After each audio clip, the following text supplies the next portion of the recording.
So, when we got together beforehand and found out who was seeming to say what, I decided that the two other speakers were going to so completely cover all the visionary issues that I ought to take a counterpoint and talk about something extremely short-term and extremely practical. I'm mostly a network planner, which means I am someone who's hired to come in and help design or redesign transit networks of any technology. And I certainly support Stephen's view that the technology choice is not the most important decision before you. The most important decision before you is what shape of mobility system you want, what your priorities are for serving the different parts of the community. So I thought I would talk in a rather practical way, also as somebody who is now on my very first trip to Atlantic Canada. I've been here since Friday night. So I have a very sort of fresh and sudden impression of Halifax. And I wanted to share a little bit about what a transit consultant sees when he comes and looks at this city. And what I see is a city that is just incredibly fortunate in its geography. Whenever a traffic engineer tells you that Halifax has geographic barriers, you need to say back that no, we have geographic opportunities. Because the whole city is remarkable geographic opportunities that make the transit planning problem, frankly, a whole lot easier than it is in Calgary, which is a big flat space without a lot of barriers. And if Calgary can achieve what it achieved, and granted there's some money in Alberta, we all know that, but if Calgary can achieve what it achieved, it's got to be possible for this city to do whatever it wants to do within reason. Now, what are your remarkable advantages? One are all of these choke points. If folks over here can't see the presentation, by the way, you might want to move around a little because this will be very visual for the next few minutes. You have this remarkable set of choke points. A choke point is anywhere that the transport system is constrained so that lots of different trips going lots of different directions have to go through the same spot, all right?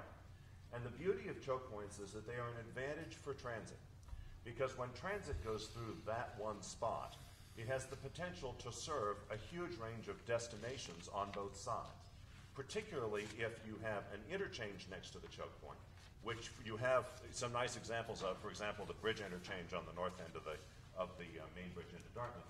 And also if you have some kind of preference, like a bus lane or some other way of getting past the congestion through the choke point. You've probably heard of ramp meters on freeways. Well, choke points are meters. That's what they are. They meter the flow of traffic.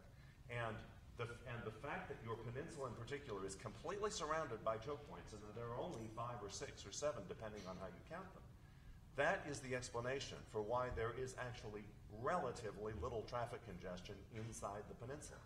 Because the cars are being metered, they can only come in at such a rate.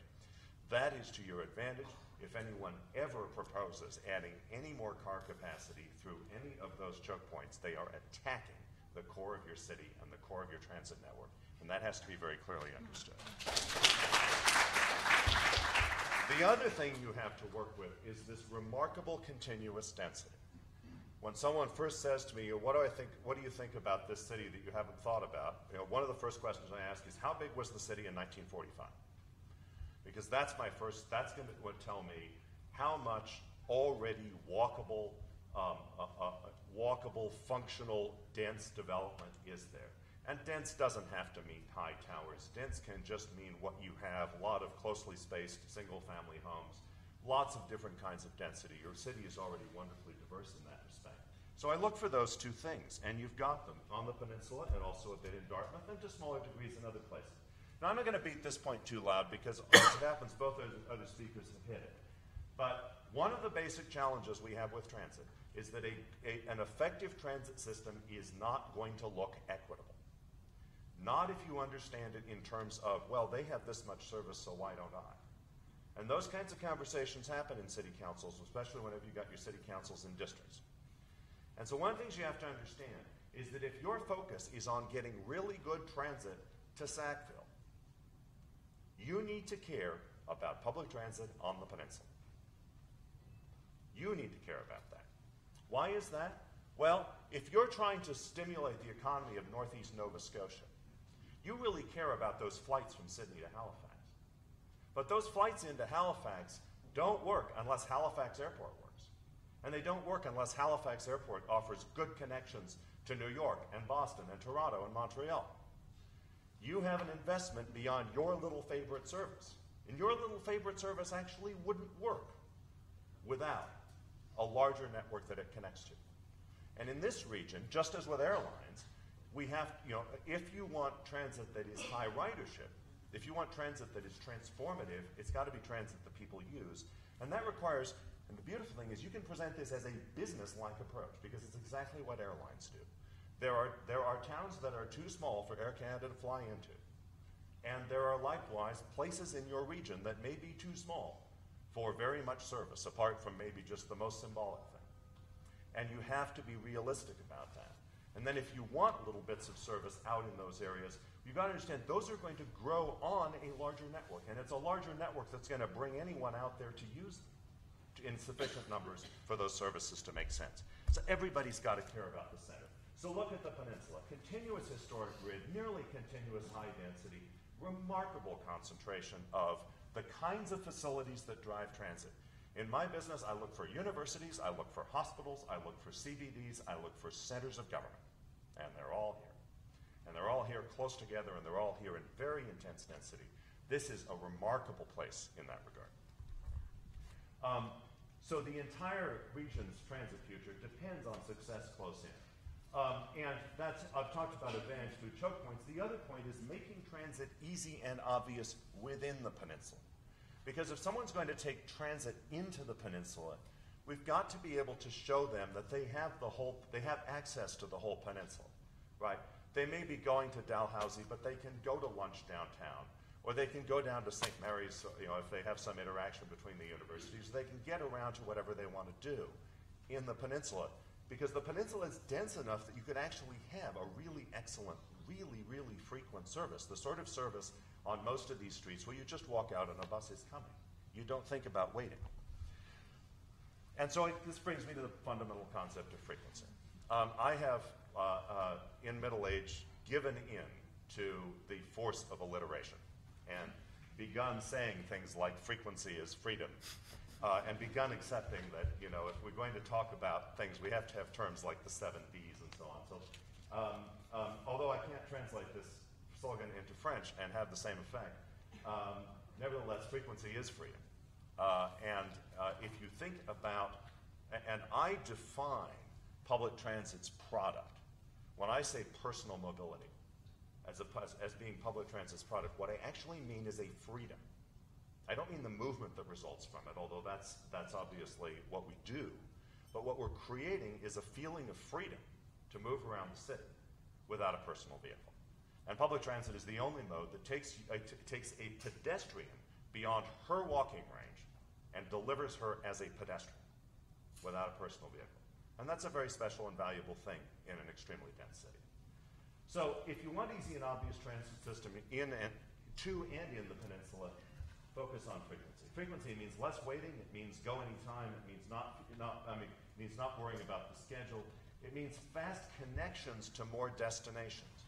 As very frequent routes connect with each other, it becomes possible to go lots of other places because frequency makes it easy to connect. A simpler network, fewer lines, more service. That's really the mantra. Fewer lines, more service. Come back to that. And it is the frequency that generates the case for better transit priorities or lanes. If you want a lane, you've got to show that it's being used. There's got to be vehicles moving through it, obviously using it. And all-day frequency starts the ball of self-reinforcing improvement rolling.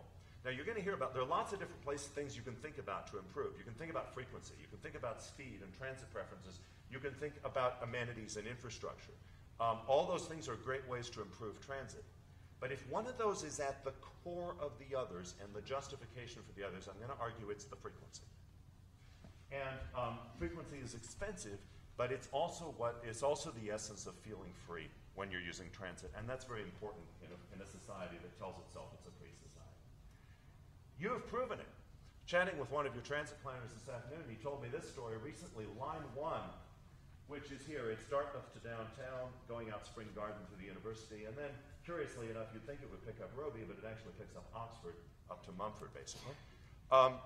Recently was improved to a 10-minute headway, bus every 10 minutes most of the day. The result of that change was a 13% increase in service cost and a 17% increase in ridership. So this works, and what matters is this is one line, and you can know where it is, and it's very easy to figure out once you know it's there. Now, yesterday I was teaching a course, quite a few HRM staff were there. I taught an all-day course about network design. And in the middle of that course, I had, I guess the room was probably about 60, 70, 80% HRM staff, and then some people from Dow. I asked the question, how many of you know where all the 15-minute service is? All the really frequent service is on the peninsula. How many of you are sure you know exactly what streets it's on? Actually, let me ask you that. How many of you are, put hands up if you're sure you know exactly where all the frequent service is on the peninsula. On what streets? 1, 2, 3, 4. Okay. Maybe. Just about less than 5% of the room.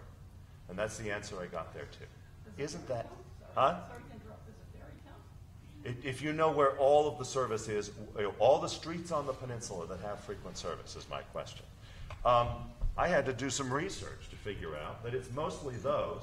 It's the 1 and then the combination of the 2 and 4 that gives you the frequent service. That's really the pattern. Look what's not there. You know, Roby Street isn't there. There are actually lots of buses going down Roby Street, but they aren't organized into any sort of frequency. So very quickly, what if you knew that was there? What if people coming into the city knew that that service was there? Wouldn't that motivate us all to want more of it? Well, does this help you find it? No. Is that the right information system? Very interesting thing about this sign. Notice what it's screaming about. It's screaming red about express service. But the rest of it is just boring old route numbers. Now that's interesting because if you're a motorist, if you're a habitual motorist, you're not going to understand frequency, but you are going to understand speed. And that's why over and over again, when I get into a room full of well-intentioned motorists who are as green as they can manage to be, but who have the training, the personal training of driving cars, they undervalue frequency and overvalue speed. And that's why we get infrequent, fast services, which are really, and that's really only useful if you know you're leaving at 5:17. Right? And you don't care about frequency. Only if you're a very rigidly scheduled commuter. Everyone else, frequency is freedom. And that's what's being sacrificed in some cases.